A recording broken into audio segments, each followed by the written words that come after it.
This is Matt Martin. Sitting in with me is Paul Beane, and we have Randy Christian in the studio, and he's going to tell us a little bit about last night's city council meeting. You know, did it run long or anything last night? Oh my gosh, yeah. Yeah, I didn't get home till about 7:30. Oh, that's terrible. Yeah, I got there. I think y'all should have to work until midnight. That's a very. I bet you that Paul has. I bet you I walked out there and it was the next day. I'm just kidding.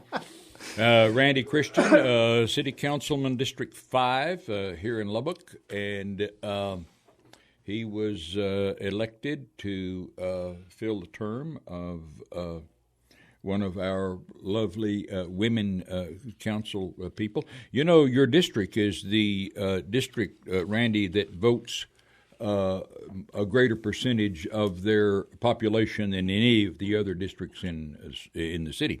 Yes, that's exactly right. Right. Yeah, well, I'll tell you, I voted for Randy Christian.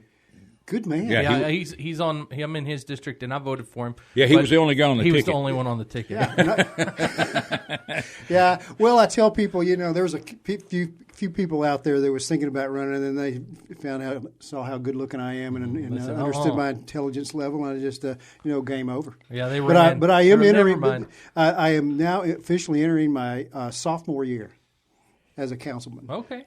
Randy, let's anything you want to just recap over yesterday's council meeting? One of the things that I did want to talk about that was amazing to me was the location where we had them.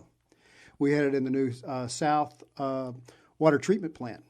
It's not exactly new. It was opened in 2011.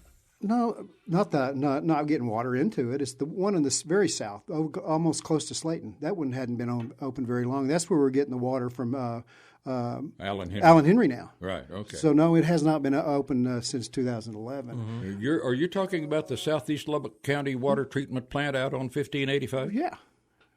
Yeah. Well, Councilman Jim Gilbert took the first drink of water that came into that plant before 2012. Was it using piping it into town? I don't think we were. I thought the pipelines were finished, but I stand corrected. But you may be right, but as I understood, it's now full functioning, and we're filtering the water because it was amazing. There's about in that reservoir out there. That's where we had the council meeting yesterday. It was the first time that I'd been out there to see that plant. There's a huge man-made holding tank out there. Absolutely, it's that holds 10 days worth of water. Right. At a time. Which is millions of gallons of water for the city of Lubbock. Oh, millions and millions. But I think it just goes to show what kind of we're doing with our water. We're in good shape with water. We're better than most people, most cities across the state practically, as far as our water. That's, of course, just one source. But it's fascinating to see. I tell people, and one of the things I learned my first year, and Paul, you'll probably agree with this, that you learn that a city of any size is an engineering marvel. Certainly it is. It's a very complicated company. Yeah, from turning on your lights to flushing the toilet to getting the drink of water out of the faucet. To hauling your trash. It's amazing. It really is amazing. To striping the streets and keeping them in repair. It is a multifunctional operation, to say the least. Well, and a lot of people don't realize that, and that's one of the things that I've appreciated being a councilman is really seeing on the other side of what it takes to get some of the services that we have delivered. They don't understand it until the flow stops. That's correct, and then they call their councilman. That's right.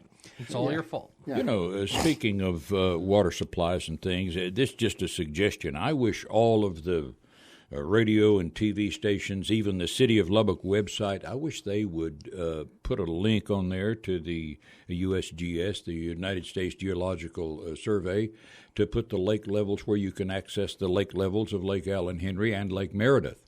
When I came on the council in 2008, I think Lake Meredith was at 8%, basically dry. Yeah, we were having to mix water with it because it was mud. But the salt content was so great. But Allen Henry is doing well. It did well again last night. It's catching an awful lot of water. Meredith is doing a lot better. There's a lot of activity now up around Lake Meredith as far as recreational areas. I know that, Randy, back in about 2010, we authorized the reworking of the Bailey County well fields, drill new wells up there. So Lubbock actually has three sources of water. We have Lake Meredith and its cousin, the Roberts County well fields, which I count as one, and then Lake Allen Henry, which about basically, Randy, about 20% of our water from Allen Henry. That's continues to increase. Right. It continues to increase. And then the Bailey County well fields up in Muleshoe, and there's no pump stations involved because Muleshoe's higher than Lubbock, and the water just flow rolls is downhill. down. Yeah, it's gravity flow. Well, gotcha. So we've got three sources of water rather than many cities just basically have one. So, and I don't know if the current council or council since 2012 have acquired any new water sources, but back, I think it was in about 2011 or 2010 when we acquired an additional 222,000 acres of water rights from T. Boone Pickens. Actually bought the water under his house up in Roberts County. So that was in conjunction with ERCOT, which Crimois, which Lubbock owns basically a third of, and Amarillo owns the other third, and the other third is parceled out among smaller cities. So Yeah. that's the water out of Meredith. Yeah. Randy, let's talk about lemonade stands and ice cream trucks. We have some of those. You're right. Governor Abbott has signed a bill that says lemonade stands no longer need a permit, and the city's recently passed a bill that says ice cream vendors need a permit. I think you're exactly right. Why? That's very high. That's not really high on my priority list. I understand we that. figured that one out, I Right, think, and we've yeah. got that going. We're there- Kids for Lemonade Day. They can go out and do their deal, Right. and I think in the ice cream stands, from what I understood, there was not a whole lot of oversight for those guys, and we put something into place at least where maybe they have to check and make sure that their limit or their ice cream trucks are clean. Was nothing there? else? Did y'all run any problems with that? I mean, was there no, anybody I getting think sick? Was there any issues with an ice cream truck that y'all found was dirty? Or No, I think a lot of that stuff that comes out, that's really, I think, is targeted more towards larger cities where maybe there's some shenanigans going on with those sort of things, but I don't think we've ever had any problem to speak of. Should have passed a law making them change their music on those ice cream Well, trucks. that's Changed it in 28 years. but that's just part of America. If they changed their music, you wouldn't know they're coming, and that way you wouldn't be able to usher your kids back into the house. Absolutely. I think it's kind of like an early warning, as far as I'm concerned. you know what? My kids, we don't even tell them what that sound is. We rush over. They don't even know what an ice cream truck is. We're like, no, because that would just cause all sorts of issues. Well, a long time ago, you go, I don't think I'm going to eat that fudsicle from that guy. Well, let me ask you this: It's frozen Do you think anyway. it's gonna? Have y'all had anybody go out to get the permits for their ice cream trucks? Not that I'm And aware is of. it going to cause? Or is it going to get rid of ice cream trucks almost altogether? That's one of those things that kind of low on my totem pole, and we'll see what happens with those. I think things that bother me the most is when I hear about, and I was listening to you guys earlier about some of these residential break-ins and some of the gang activity. I think that's a more important thing to focus on. And we've been doing things with the lemonade stands and making that work pretty well before even the state got a hold of that. The thing that keeps me up at night is some of the things that were on the headlines on the newspaper today, and I just think that people don't realize that as we grow, so grows certain problems that we've really probably never had before over the lifespan of Lubbock, Texas. So, and I'm tickled to death with what Sheriff Rowe and the other law enforcement agencies are doing to go out there and whack the heads of the bad guys and drag them into county jail. I mean, that's more important to me. 7:17 this morning. I guess Matt, we probably need to take a break. Yep. I'm glad that Councilman brought that issue up because we want to talk about that coming up after this break here on the morning show. Yep. This is News Talk 95.1 FM, 790 AM KFYO. If you have a question that you'd like to ask Councilman Christian, you can send us a text at 806-680-2790. And I know that, Paul, you were going to talk about the crime spree. It seems just right. over the last few days we've had a lot of... Randy mentioned it, and I agree. I couldn't agree more. We've had 2 home invasions in the past, basically, 72 hours. We had a carjacking yesterday around 82nd and I-27. It seems like that we're getting a lot of big city crime, but I want to bring it to a local level. Now, we're already securing land for 3 police substations. How do you stand on the substation matter? I think I think we're at a position, and as far as growth, that I think those make a lot of sense. Especially community policing, I think, is the way that we need to go. Well, it's my contention, Randy, and I look at this in a little bit different view. I think the term community policing has been hijacked by people who basically want more brick and mortar. One of the things that a lot of veteran police officers, including 2 of our past 5 police chiefs, have opposed police substations because it was their contention that police substations take too many officers off of the street and put them behind a desk. And it can't be a police substation without police there. And they think that was the issue. I tend to agree, but what bothers me more is I've always thought community policing was Officer Garcia knowing when the widow Lopez was going to be home or at work. And I noticed that now a lot of the beats are switched around very often. And in the past, community policing has meant that the police officers had a very strong relationship with the law-abiding citizens that lived in their beat, and those officers also knew where the boosters lived and where the dope dealers lived and where the druggies lived. And in my view, that's community policing. I just think for $60 million, I think we could triple the number of motor officers that we have on our streets right now and buy a couple of police helicopters because Lubbock's so large. And we're always, a lot of times we're using the DPS helicopter, thanks to the DPS, for surveillance and chasing drug dealers. But I just got a different view of community policing. And you're welcome to respond. I mean, well, I was planning on it. Case for it, boss.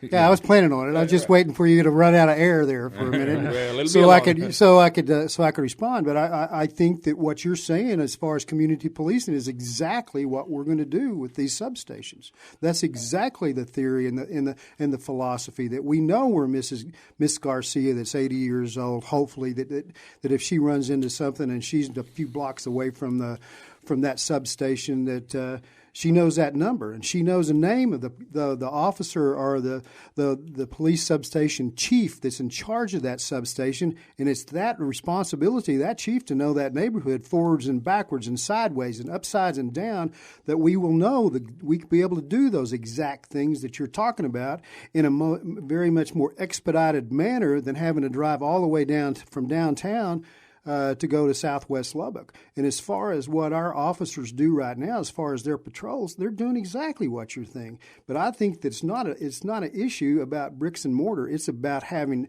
police boots on the ground in those particular neighborhoods where those neighbors know that this is their police headquarters, their police station, and they can go there and they're going to start developing relationships with those people within their neighborhoods.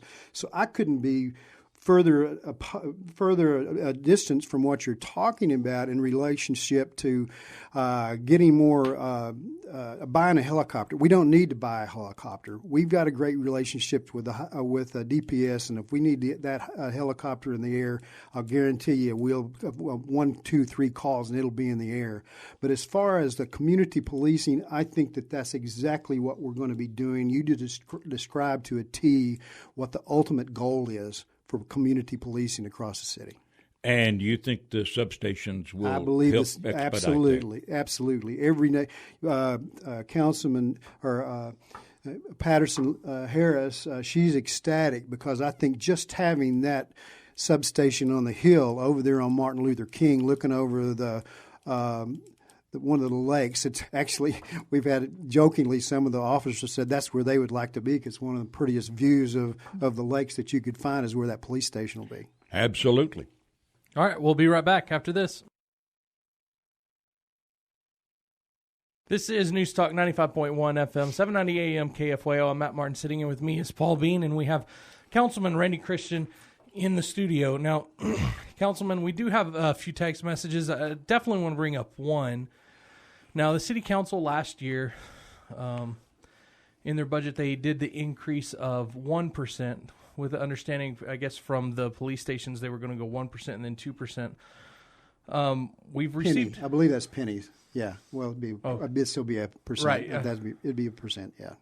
Yeah. So when are y'all still looking at the 2 cents or 2% or whatever for the next council meeting? Yes. Coming up. Yes. Or I guess the next budget next coming budget. But next budget. That was part of the original vote when we did the one. Okay. And is that going to... Now, I know that for this year, I don't think y'all have to follow, I guess, and I guess we'll find out for sure, but with all of the growth with, appraisals and whatnot, would that put you over the new laws of the Texas being, the rollback rate of 2.5%?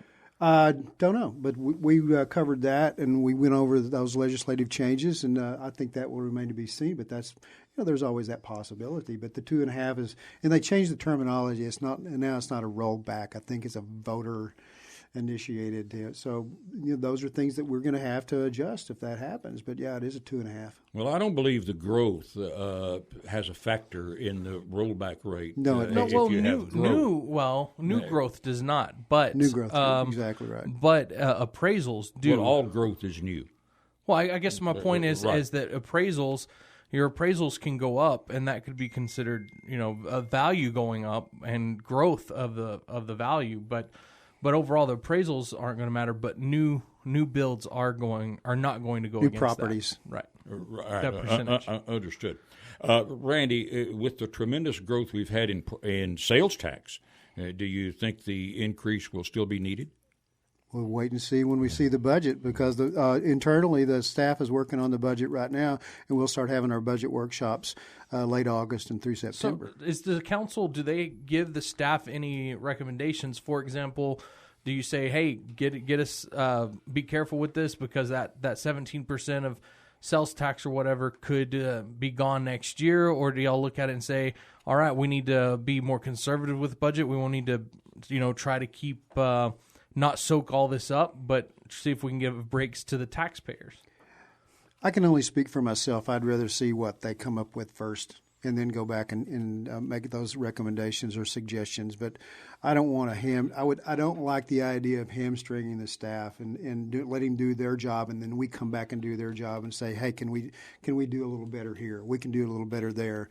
And that's just for my business philosophy that I'm bringing to the council. And so, but at this time, for sure, y'all are still looking at the 2 cent raise unless something changes for those substations, for the police substations. Yes. Well, I know what it's for, but last year y'all had an increase, or y'all got more money than y'all have seen probably ever, and a huge increase. But y'all still decided to go for the 1 cent increase to get even more. And so that's why, if we get another record increase in values and new builds, would y'all still be looking at raising that 2 cents? And that's kind of... I would say never say never. Yeah. There's always a possibility. Okay. Excuse me. And... Oh, me, oh, my. I think you were wanting to ask about ERCOT. We're going to talk about ERCOT. While you were out during the break, Randy and I had a conversation about ERCOT. It's 7:40. See, they're talking about me behind my back. I know how that works. Well, we were actually talking about you, but we just said we were talking about ERCOT. You got this place wired in here, Matt? Maybe.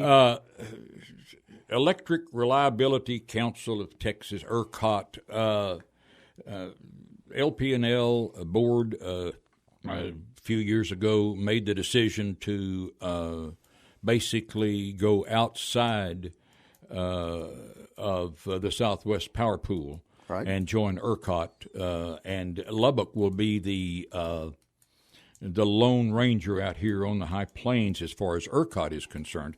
I don't know what the infrastructure costs are going to be to get ERCOT here, but according to Matt Rose, who was on this station a couple of years ago, he said that ERCOT will pay that money back to us. I'm not quite sure how that's going to work, but through through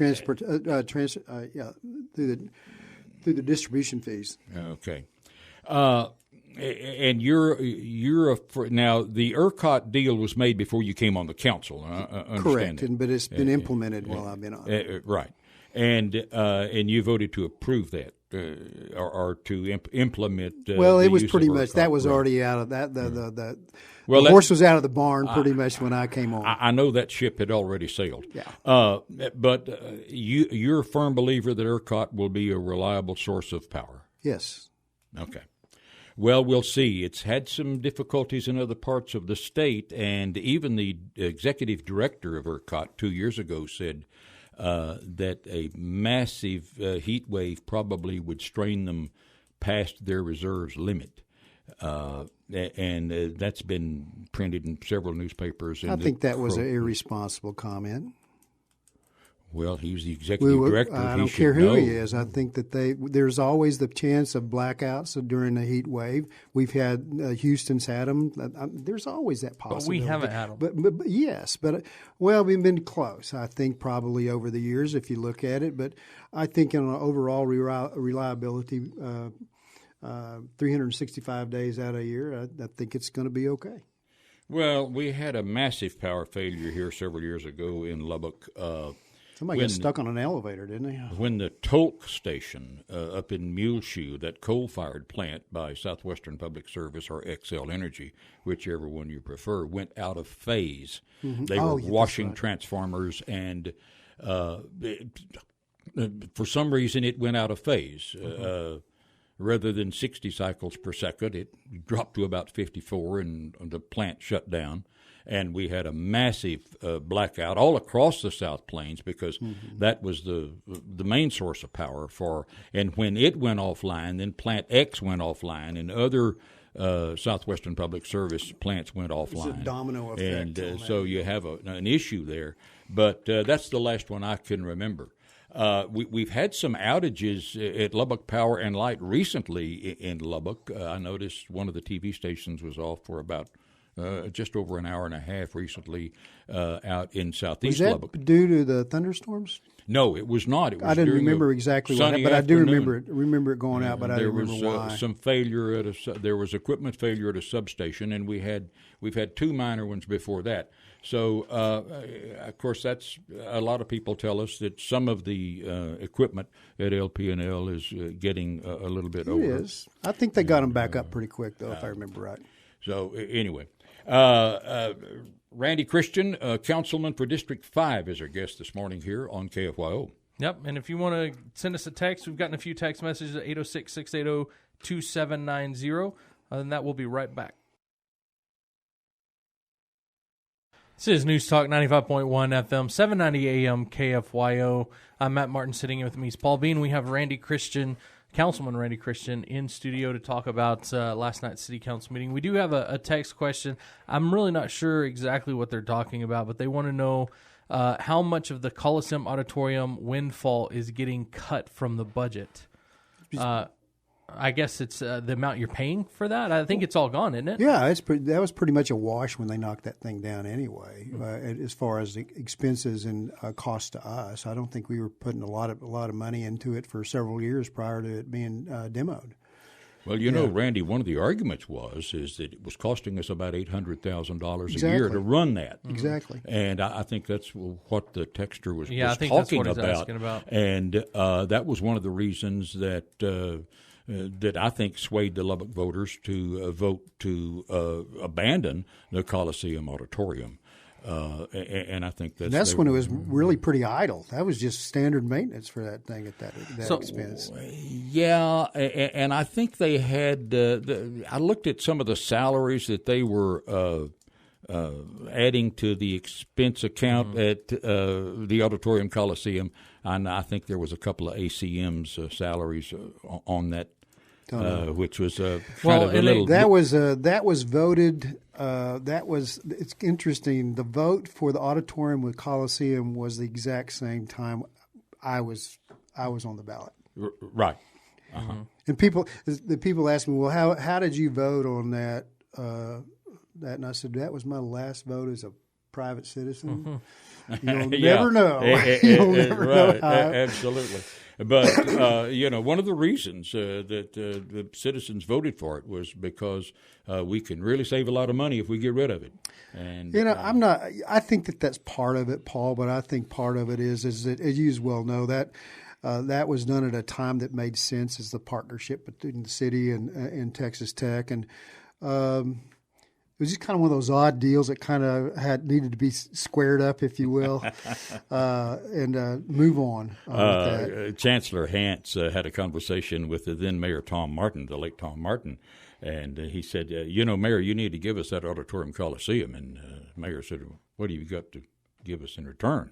Yeah. And he said, well, nothing. He said, well, you got a lot of land over there at 4th and Quaker. We'll take some of that. Oh, I couldn't do that, Chancellor Hance said. But anyway, the voters have spoken, and that ship has sailed. Years to come, I think what was interesting about that, what's fascinating, forget the politics of it, but how quickly that thing went down.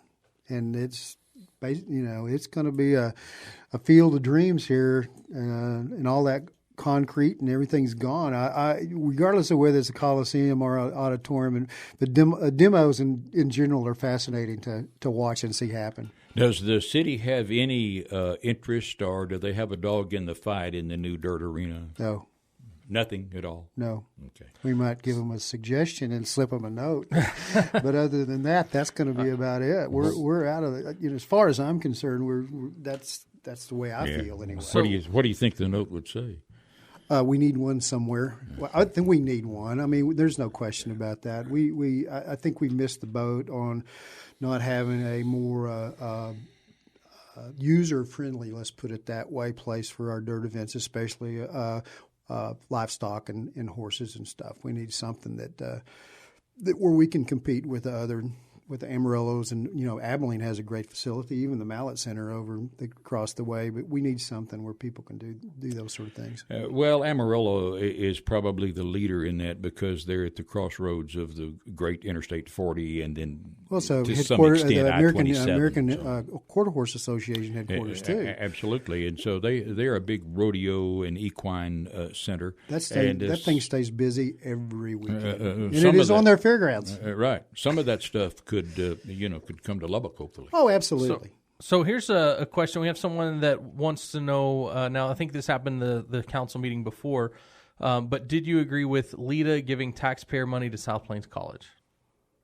Yes. Yes. Because I think that's a long-term investment, and I'll tell you why. Can I ask you a question about that? Now, I don't know all the ins and outs, but I was told that at least portions of potentially the was it the Reese Center may be closed down and moved over to I've heard that comment downtown. too, and I can't validate whether that's going to be the case or not.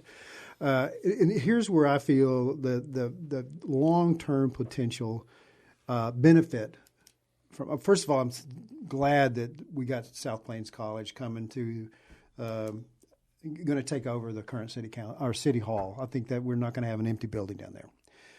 I'm a proud graduate of Amarillo College. Mm-hmm. When I went there after I got out of school, probably when I was going there many moons ago, there's 2,000, 2,500 students.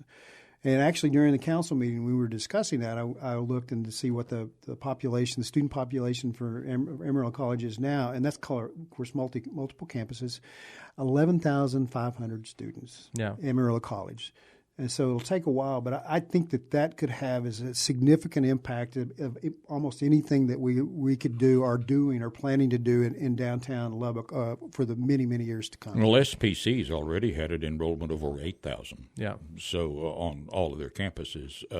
They may not be at the 8,000 mark right now, but prior to the recession of 2008, they were just over 8,000 students total.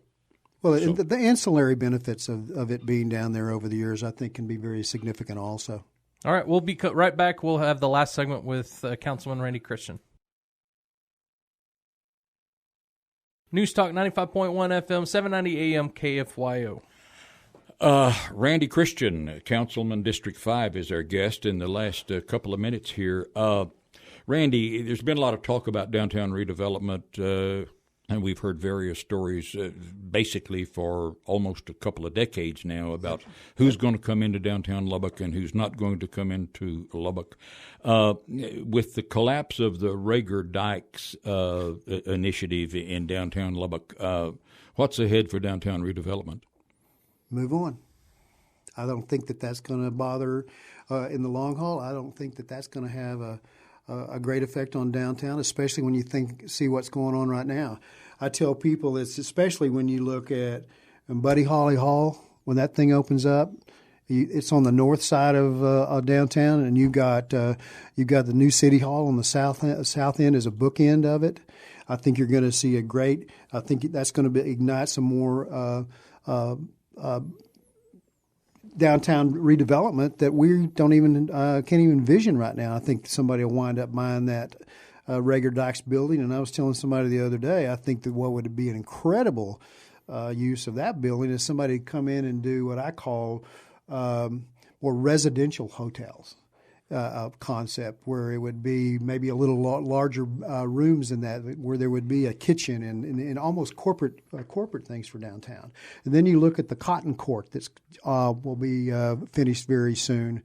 That thing's going to be an incredible. I was talking to a realtor the other day, and you can hardly find a piece of property in downtown that you could buy. Is LP&L's infrastructure work finished downtown? I think it's close, if not. I think it's very close to being complete. So we're going to have some new streets rather than those rickety brick streets, maybe? Oh, no, we've got to keep those brick streets. What a bunch of crap. Yeah. I agree. I have mixed. It is what it is. I I can't imagine how much it would cost to replace those. They're not my favorite, but they are part of our history, and we'll see what happens in the future with it. Yeah, so is the they're a Auditorium mess. Coliseum. They need either repaired or replaced, one of the two. So, all right. Well, Councilman, thank you for coming out, and it was nice to have you out to talk a little bit about the council meeting. And we'll be right back. I'm Matt Martin. Sitting with me is Paul Beane, and we'll be back after check of news and weather.